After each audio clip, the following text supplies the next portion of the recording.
Hello friends, आज अपन international marketing अंतर्राष्ट्रीय विपणन सब्जेक्ट को स्टार्ट करने वाले हैं। इसका पहला चैप्टर है अंतर्राष्ट्रीय विपणन। इसमें अर्थ, विशेषताएं, परिभाषाएं पढ़ेंगे। अब इसके अंदर अंतर्राष्ट्रीय विपणन का अर्थ। अंतर्राष्ट्रीय विपणन का तात्पर्य उन समस्त विपणन क्रियाकलापों से है जिन्हें एक फर्म अंतर्राष्ट्रीय स्तर पर समापन कराता है।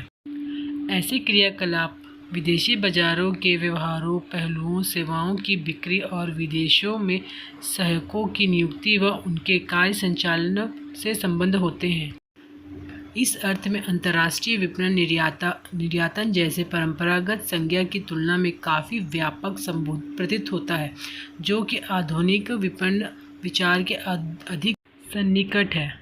निर्यातन वस्तुतः वस्तुओं के निर्यात से संबंध रखता है, जबकि अंतर्राष्ट्रीय विपणन भौतिक वस्तुओं के विक्रय के साथ साथ सेवा उपलब्ध, ग्राहक संतुष्टि, पर्यटन, विदेशी सहायकों की नियुक्ति, विदेशी बाजारों के सांस्कृतिक तथा व्यवहारिक पहलू आदि से संबंध रखता है।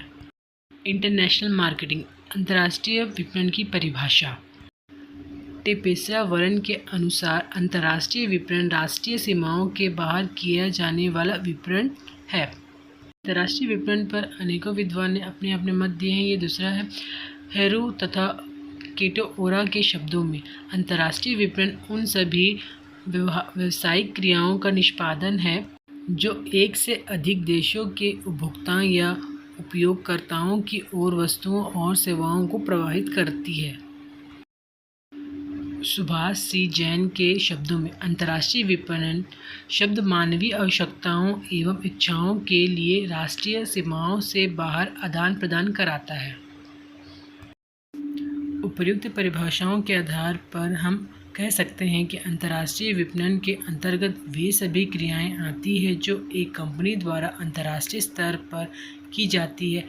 इसमें दूसरे देशों से क्रय व विक्रय करना तथा उससे संबंधित क्रियाएं जैसे उत्पाद डिज़ाइन, नियोजन, पैकिंग, ब्रांडिंग, कीमत, विज्ञापन, विक्रय, वितरण, विक्रय के बाद की सेवाएं आदि प्रदान करती है कंपनियां।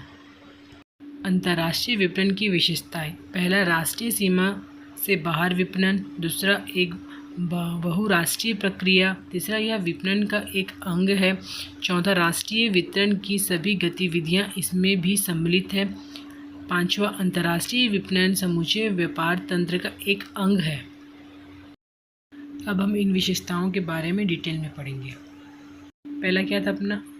राष्ट्रीय सीमाओं से बाहर विपणन। अंतर्राष्ट्रीय विपणन में वस्तुओं या सेवाओं का निर्यात विदेशों में किया जाता है। यह भी हो सकता है कि किसी एक देश का व्यापारी माल का उत्पादन दूसरे देश में करे। उदाहरणार्थ, जापान की कंपनी सोनी ने टेलीविज़न व कैमरा आज चीन में बनाए जाते हैं और वहां से विभिन्न देशों को निर्यात किए जाते हैं, तो भी इसे जापान का निर्यातक कहा जाएगा। इसकी दूसरी विशेषता है, एक बहुराष्ट्रीय प्रक्रिया है। अंतर्राष्ट्रीय विपणन में वस्तुओं या सेवाएं एक खास देश को नहीं बल्कि अनेक देशों को निर्यात की जाती है, अतः यह एक बहुराष्ट्रीय प्रक्रिया है। यह एक देश में नहीं होती है, अलग अलग देशों में इसका क्या करते हैं, लेन देन होता है।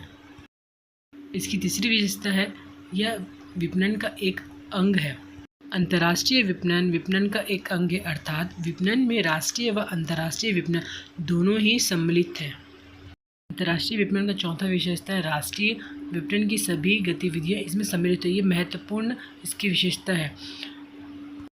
राष्ट्रीय या स्थानीय व्यापार में होने वाली सभी गतिविधियां जैसे कि मूल्य निर्धारण, उत्पाद विकास व संवर्धन, माल वितरण का प्रबंधन अंतर्राष्ट्रीय विपणन में भी की जानी होती है। अंतर्राष्ट्रीय विपणन का विशेषता का ये अंतिम विशेषता है, जिसमें अंतर्राष्ट्रीय विपणन समूचे व्यापार तंत्र का एक अंग है। क्या है? व्यापार तंत्र का एक अंग है। अंतर्राष्ट्रीय विपणन समूचे व्यापार तंत्र का एक अंग होता है तथा इसमें भी